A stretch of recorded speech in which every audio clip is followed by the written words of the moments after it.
let us study the undirected graphicals model. So the syntax is the same. That means there are nodes which are random variables and there are edges between the nodes, but there are no direction or arrows in the edge. So let us consider the following situation. Let's say there are 4 persons A, B, C and D, and they have 2 states. So there is some movie M which the person likes or dislikes. So everybody has 2 states.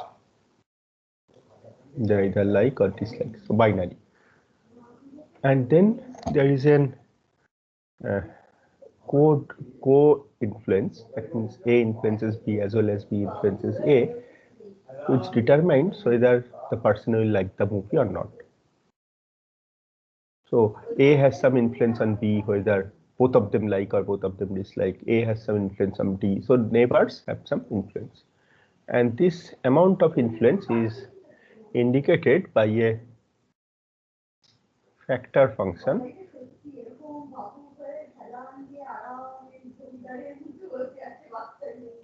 or a potential, denoted in the following way.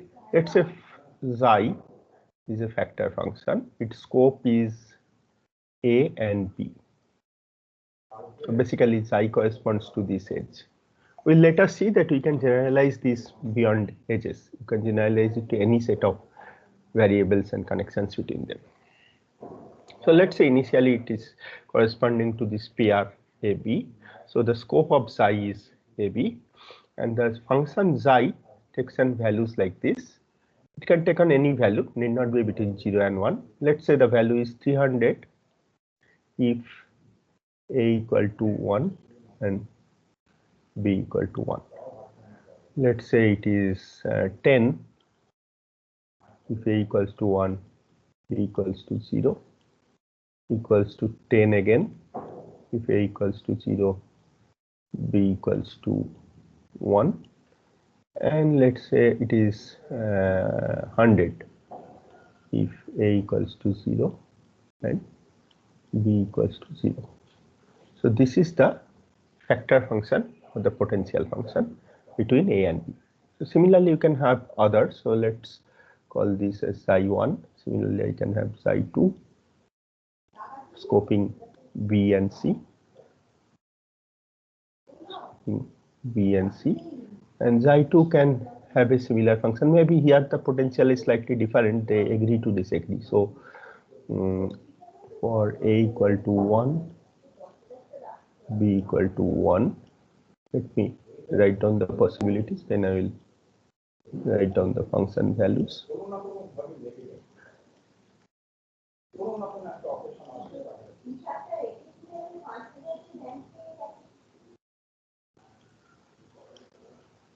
Okay, let's say the values are, so they are more comfortable in disagreeing.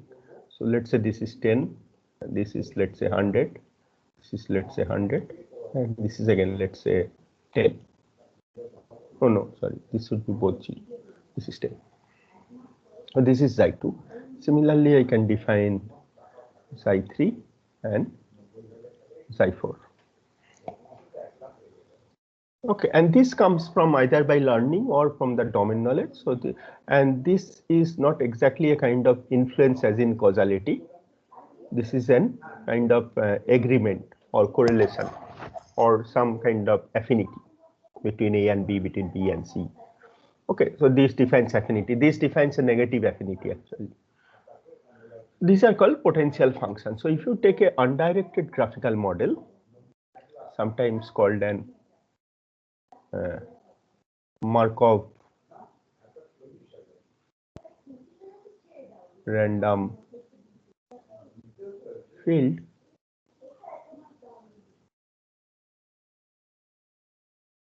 or an MRF, we have nodes as variables and edges as kind of affinity between them. And for every pair of variables or maybe larger sets of variables, we have an affinity function denoted as xi's, which defines the value of the affinity for every combination of the values of the variables in the scope of the function. So the scope of the function of xi1 is a and b, xi2 is b and c, and so on. You could have a larger scope. Maybe you could have a scope a, b, c.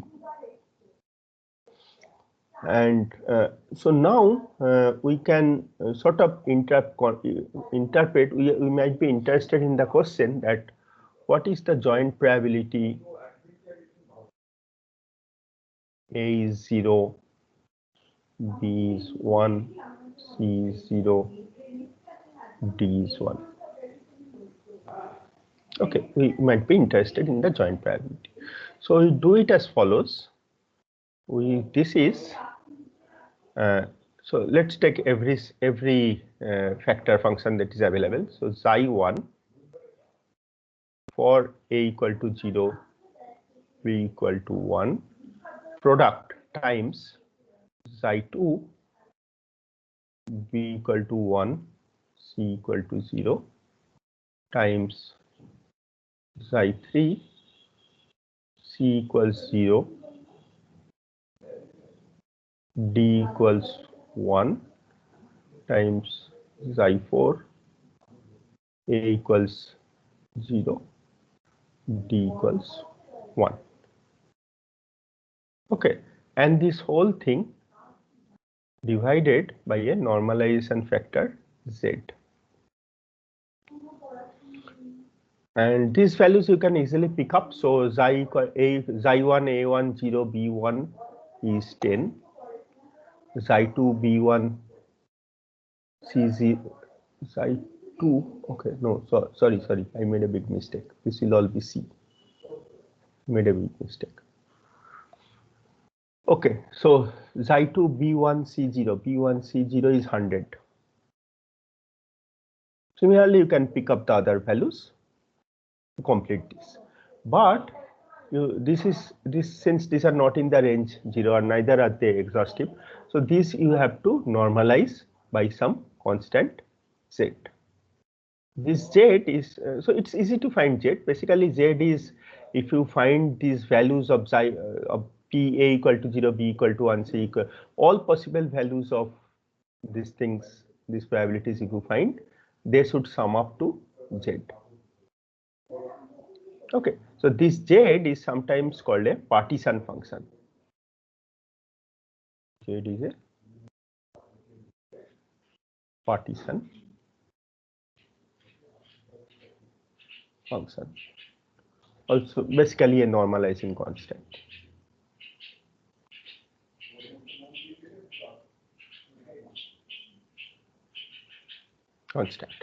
Okay, so this is how you can convert these factor functions or potentials to a probability joint probability distribution of the variables.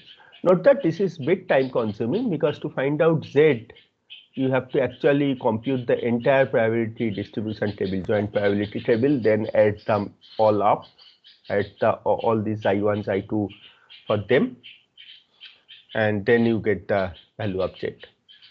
Okay, but otherwise it is a very intuitive representation.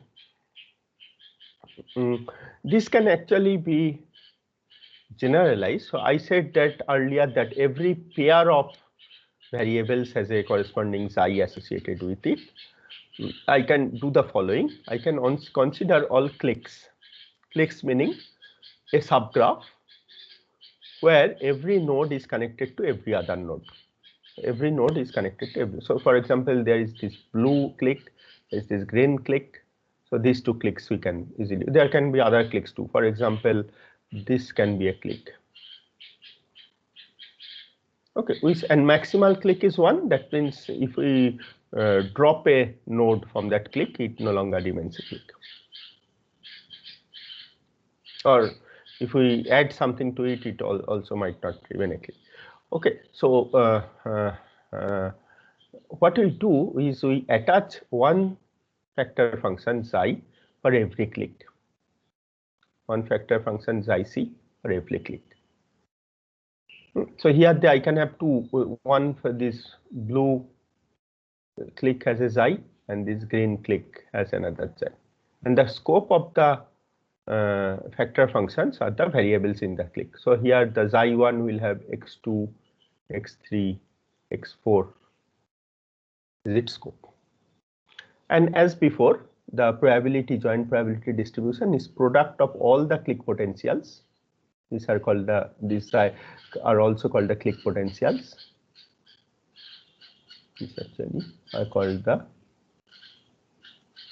click potentials, and you take their product and again similarly normalize them by the sum of all possible values of the click potentials over all possible values of x, assignment of values to x.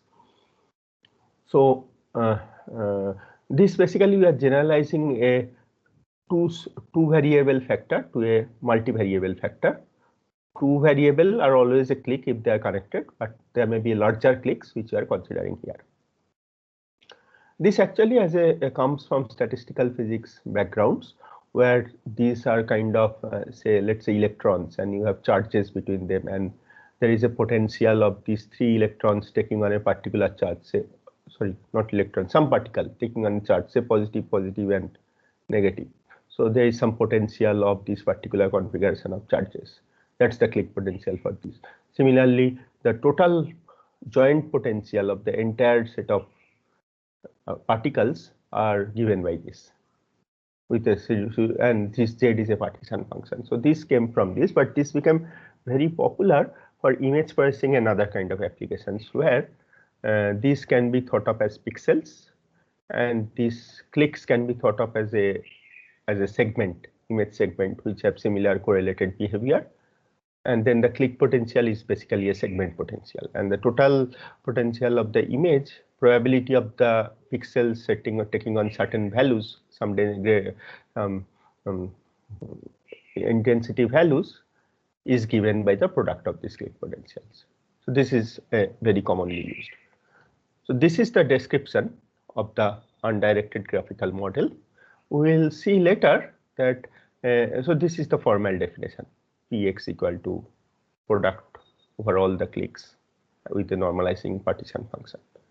We'll see that this is an useful representation for many situations, say image, speech, and so on.